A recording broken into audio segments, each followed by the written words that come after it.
I'm pretty sure you all know that I'm a small government guy. What small government means to me, at least economically, is that you should keep most of what you earn and that you yourself are the best arbiter to decide where your money goes.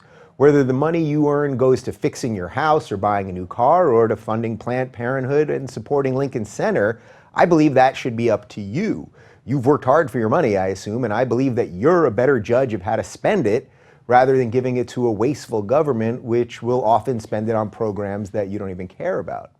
At the same time, being for small government isn't only about taxes and economics. At its root, being for small government is also about being for the individual.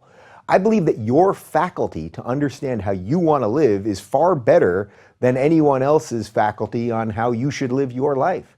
At the same time, I understand the need for the government is different depending on whether you live in a rural area or an urban center, for example. In a rural area with less people, there is most likely less of a need for regulation than there is in an urban area. Take something as simple as a noise ordinance.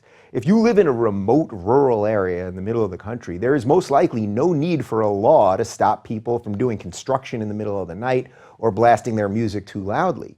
But if you live in an urban center, say New York City, where people live in small apartments on top of one another, a noise ordinance might be important to you. You can't have construction people knocking down walls at all hours of the night, and you might not want your neighbor blasting music at 3 a.m. The next piece of the limited government puzzle is whether or not the government needs to be involved in so many facets of our lives at all. Even in the case of New York City with its cramped conditions and tiny living spaces, is it the government who has to tell companies not to do construction in the middle of the night or tenants not to blast music at ungodly hours?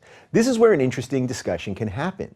Is it the job of the government, as laid out by the Constitution, which I think we're still governed by, to regulate these interpersonal issues? Or is it the job of individuals to deal with these issues themselves? Should a building in New York City have a policy about noise instead of leaving it to the government? Should it be incumbent on you to talk to your neighbor about the volume of their music rather than leaving it to the government?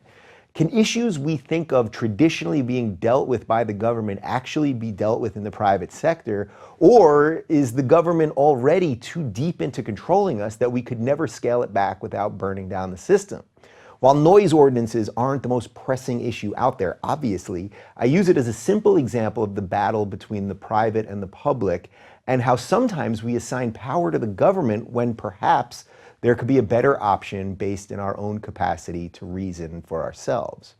With all this in mind, we're continuing our partnership with Learn Liberty this week, and joining me is best-selling author and economist at George Mason University, Bryan Caplan. Bryan is an anarcho-capitalist, which in simple terms is an extreme libertarian who wants government pretty much out of everything. We'll talk about taxes, healthcare, rent control, and much more, and see if there are places that the private sector can actually do a better job than what the public has been able to do. Now, according to U.S. Penal Code 429, pursuant to the laws of the state in which you are governed, you are hereby ordered to click like and comment down below.